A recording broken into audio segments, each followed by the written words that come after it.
That's what we're talking about today. And we might actually get through it all. I'll show you my outfit for today because I'm going to put that coat right back on. So these pants are size small Joe, which is Super Store brand, I think.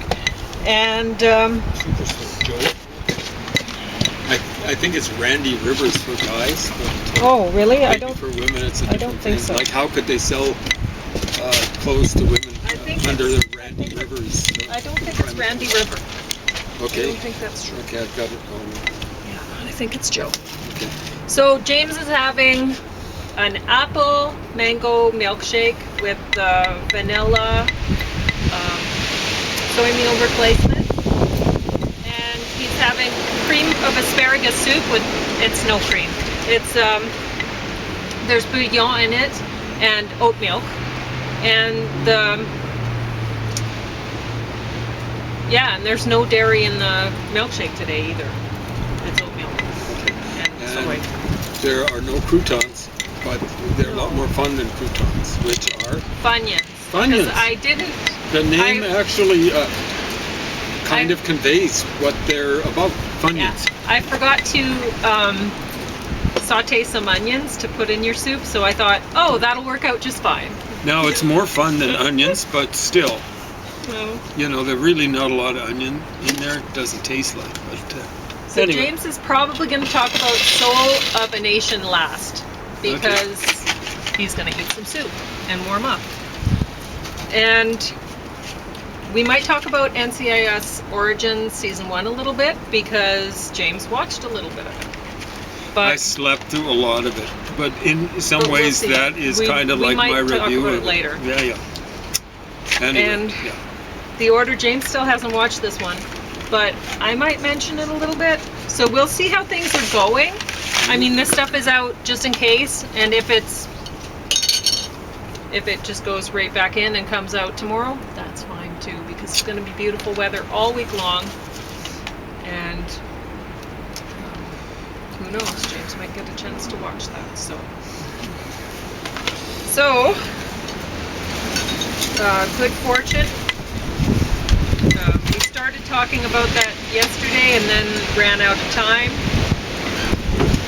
And I know when James was watching it, he was thinking it's too bad that Keanu Reeves wasn't directed better in this. And I'm going to look at who directed this. Seth Rogen? That's what I'm guessing, but I don't know. Edited. I think he produced it. Co-produced it, whatever. Oh. Honestly, I'm not seeing his name in here a lot, so I don't know. One of the producers is that Aziz Ansari guy. Aziz? And produced by him. So honestly, written and directed by Aziz Ansari. So yeah, it wasn't Seth Rogen. It was Aziz Ansari who's to blame. Yeah. So he has this people of color kind of speech in Seth Rogen's mouth.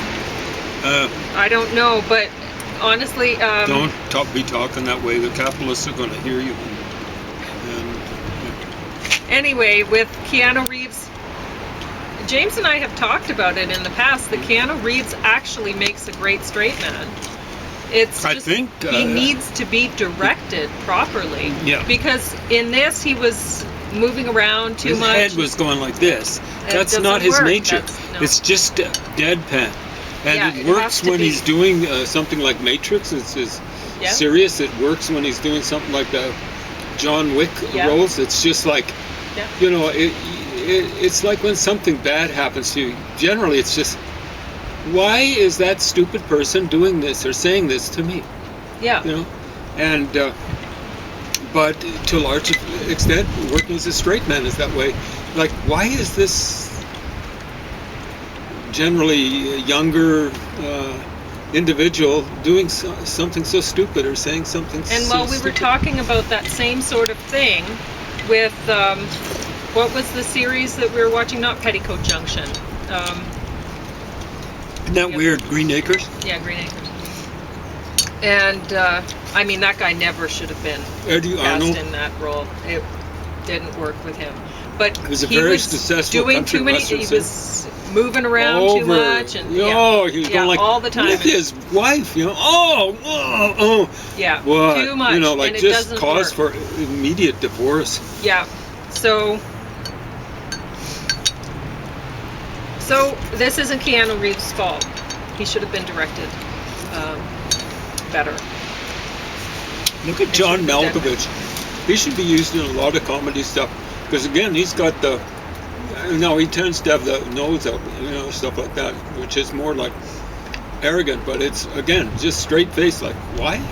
You know, like what the heck is happening? Yeah. There's lots of people out there. Jack Benny used to be that way. He'd go like this, you know. And he had his nose kind of up in the air. It's like, why does someone do this sort of stuff? He generally had a kind of stand-up routine.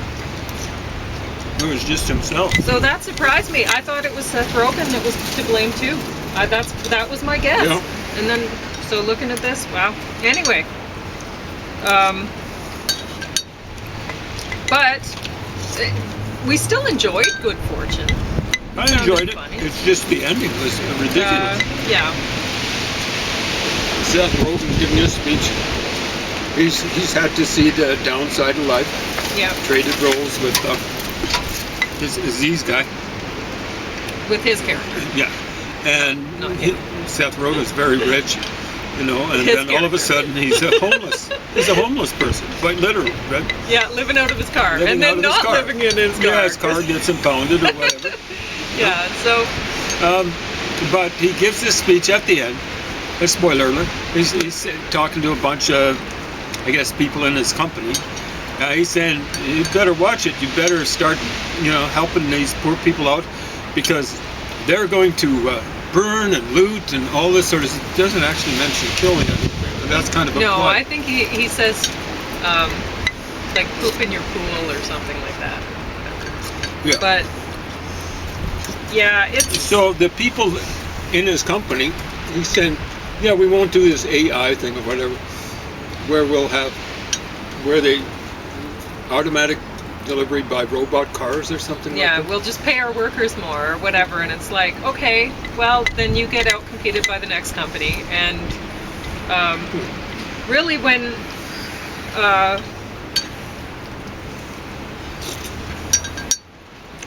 people aren't put into jobs that robots can do, or then it's actually better for society. It's not worse for society to be replaced by robots, because then you find something else to do instead. It's good for driving cars or trucks or whatever ain't fun. I've been there, done that. It's not as though I'm speaking from the outside. You've had to drive truck too, right? Yeah. It's not fun if you have any sort of conscience, right? Yeah. You got to be paying attention. Well, whatever. James now has this backup feature in his, because we got this this fancy used vehicle. It's not that fancy, but fancy for us. And some of the things, the fancy bells and whistles on it still work. Some of them, and one of them is that backup camera. And boy, oh, it is nice to have that now. I mean, I was impressed with how I used to be able to back up into a spot or whatever, but I guess that was probably mostly from driving a tractor or whatever. I got used to that, and so I was able to do that pretty well, but you know, now with the camera, you don't even have to worry about that, so that's pretty good. Anyway, it's nice when there's new technological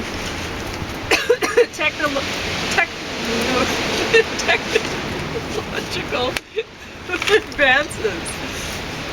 I'm old enough so that I helped my mother out with a washing machine, but one that didn't have... Oh, the ones you have to crank? So dangerous! I remember my mom and her friend Esther, who was the minister's wife, they do laundry together. So, and Esther had a lot of kids. So laundry day was a big day. So we'd go over there because Esther had the crank thing, and that saved a lot when you're doing laundry by hand. So anyway, yeah, they tried to enlist me in helping, and I think I was 4 or 5 years old at the time, 4 years old, and I was just like, they were like, make sure you don't get your hand close to that, because I think the thing was actually, I think the thing was electric that pulled it through. Some of them were that way. The earlier ones you had to crank, but yeah. The ones that I didn't like were the ones that you didn't like. They were electrical, but still, you had to work to get them through. Yeah, well, still there'd be somebody else cranking if you were pushing the laundry through anyway, so you'd have to be, whoa, my fingers, or whatever. I don't know. So anyway, no, it's very good that things keep improving. We keep getting new technologies and whatever, and then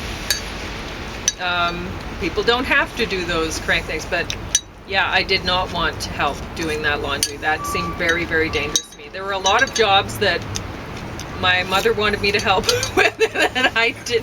They were very dangerous for her, and way too dangerous for me, and I didn't understand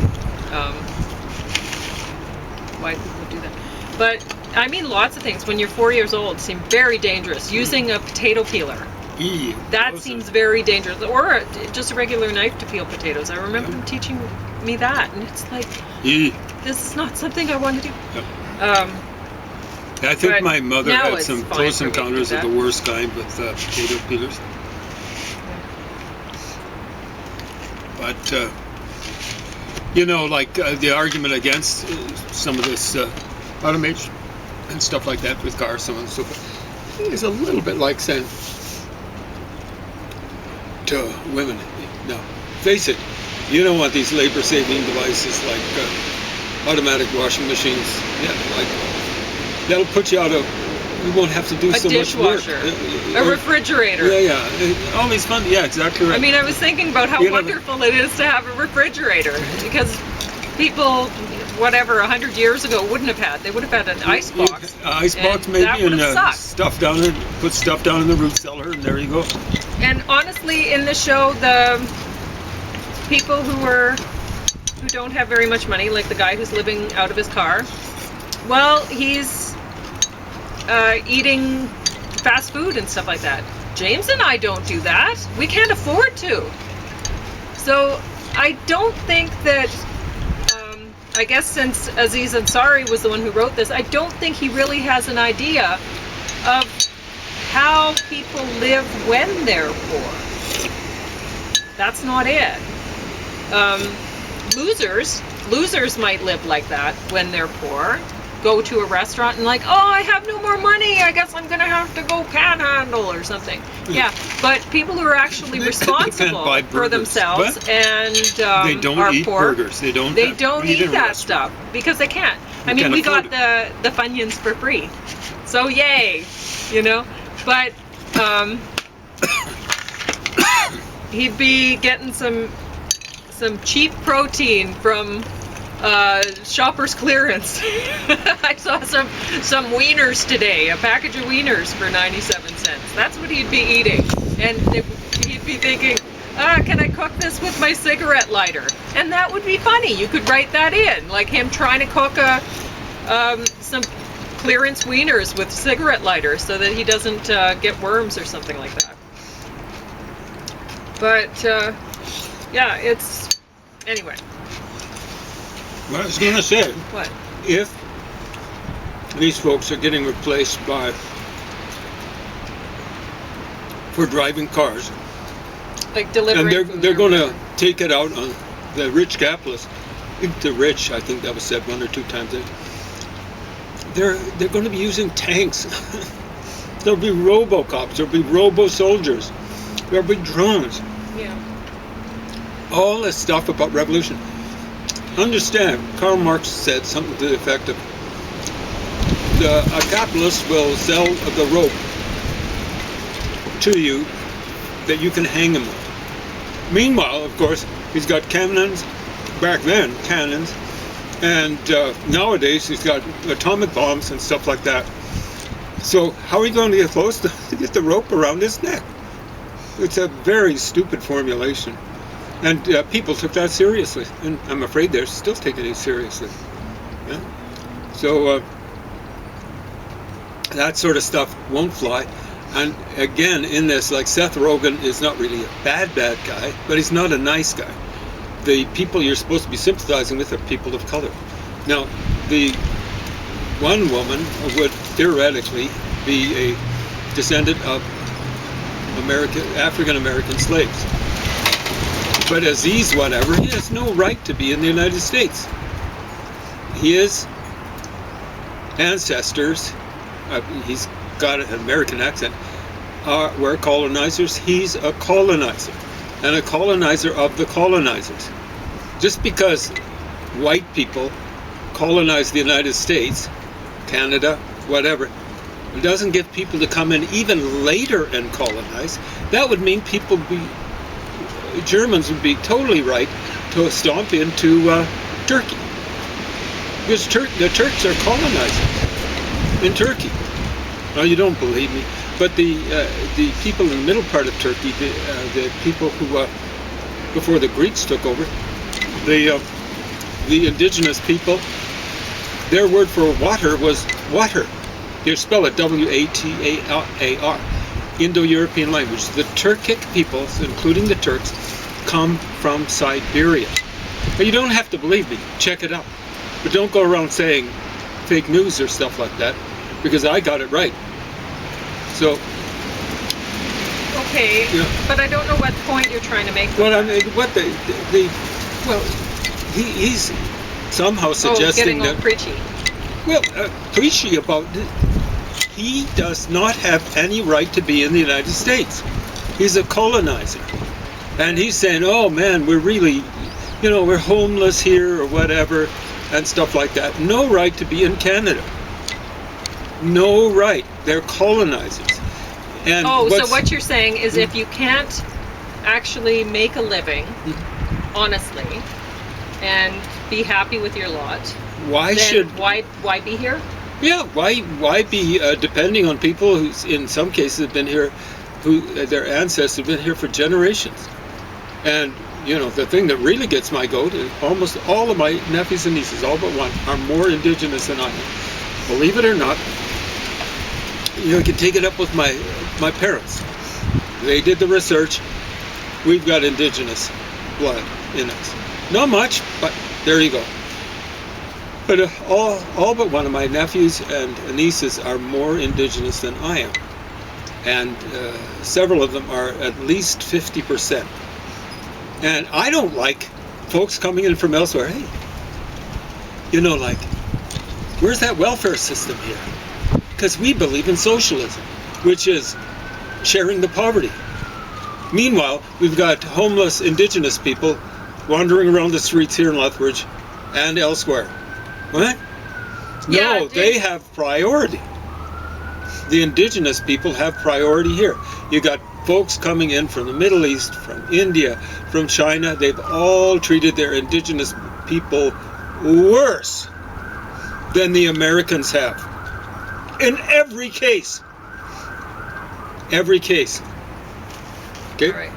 So, I don't know if we have more to say about good fortune. I think that pretty much wrapped that one up. Yeah. The Best of Johnny Carson and Friends. I should show you the back of this because we got this volume. It has discs 3 and 4 on it. And? No Johnny Carson. I'm waiting for that. No Johnny Carson. Yeah. He's on the first 2 discs, mainly on the first disc. Mainly on the first one. But then the third disc, and I'm not a big fan of Johnny Carson.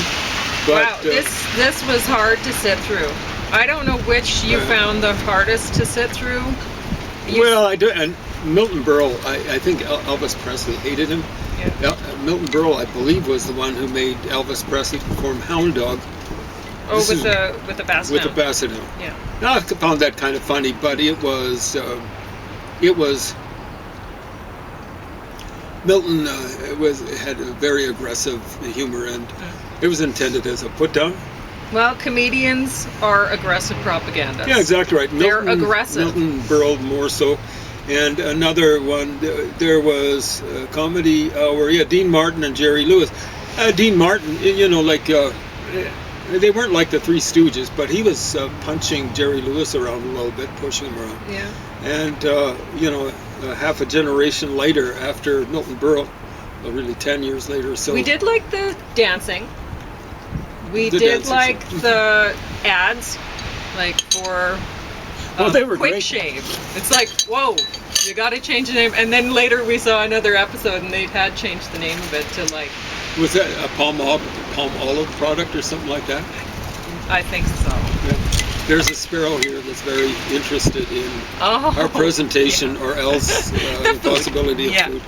But I was going to mention Dean Martin was much disliked by the Rolling Stones. Maybe their first appearance on American TV was on Dean Martin's show, and he spent the whole show dissing them. And Dean Martin was in no position to be dissing anybody. He hung with the mafia, as did his Rat Pack buddy Frank Sinatra. So, ReEntry, Emily Deschanel and Sam Trammell. So, Sam Trammell, I think he was in True Blood, and Emily Deschanel, she's the Bones. She was Bones. So I saw a little bit of that. It was very short period of watching, but I recognized Bones. I recognized her, but I was trying to figure what was the name, what was the show or whatever. Yeah, it got bottom of the stack. It was they're dealing with multi-dimensional travel. Oh God. And did it really get so complicated you couldn't follow the fact that they couldn't follow? Multiverse or whatever. Yeah, God. I don't know what it is. It's just lame. So, it kind of seemed like the quality of film that they make for training videos. Really.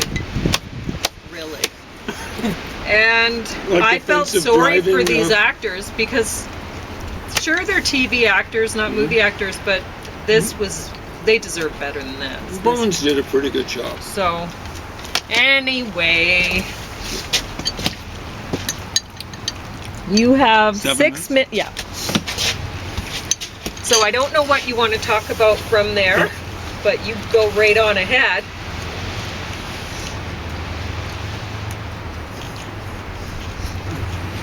Talk about this one a little bit later. NCIS origins. He's probably going to put a whole episode into Soul of a Nation, I think. So it could be in combination with a few others. Love the guy with the mustache and receding hairline. I was telling James that not Sam Winchester, Dean Winchester wants to be that guy. That guy is so he's the guy that plays Mike, the in this show. Yeah, Leroy Gibbs' boss. Yeah. And he's hilarious. Yeah, he's a great actor for the role. They really picked somebody well for that. Honestly, like James said, well, he's the token actor in the bunch, and really, I guess he is. It's not that the others did a terrible job, but he really pulls everything along. He's great. That can stay down there. Yeah. I don't care. I don't think the dog will care either. It'll end up down there again anyway with this man. So I might have got this wrong, but I get the feeling that these guys are kind of like military cops or something like that. Yeah, Navy. Yeah. And so this guy with the receding hairline and the mustache and the real tooth, he reminds me of cops, but he doesn't remind me of any particular cop. They've all got distinct personalities, but when you're dealing with cops, get used to it.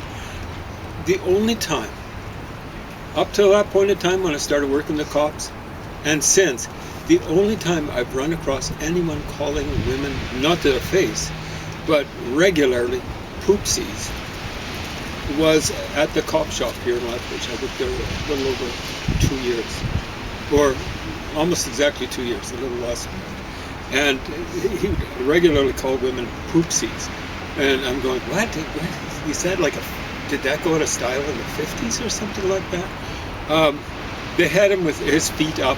You know, when you work at the cop shop, you just get used to seeing even women, you know, like women cops with their feet up on the desk. It's just slimy, particularly guys. You think about where their boots have been out by a urinal and stuff like that.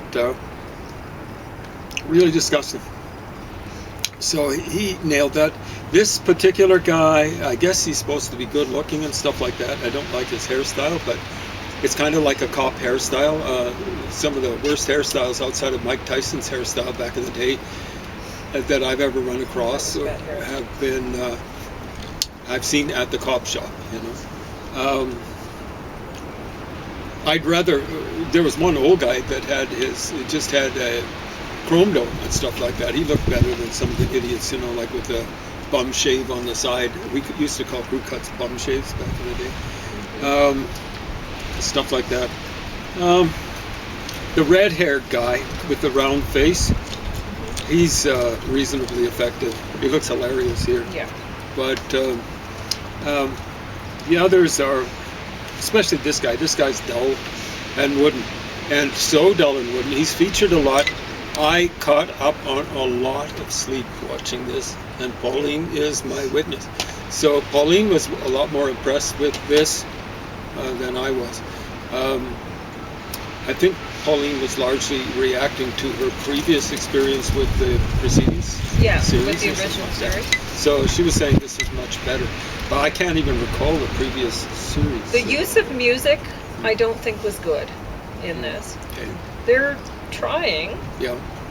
You know, they wanted to set it in 1991, starting this origin series, and I was great when they put that date on. I'm like, shouldn't it be 1981? Like, how old would this Leroy Gibbs be? Yeah. Right? Because I'm trying to picture when would they have started the NCIS series. So they're going to presumably bring this one up to that point, and it's like, okay, well, he already had gray hair then, didn't he? So they were having Mark Harmon look preternaturally old, as I recall, something like that. Anyway, a little trouble with timing there, and I haven't seen this one, and you're recommending it.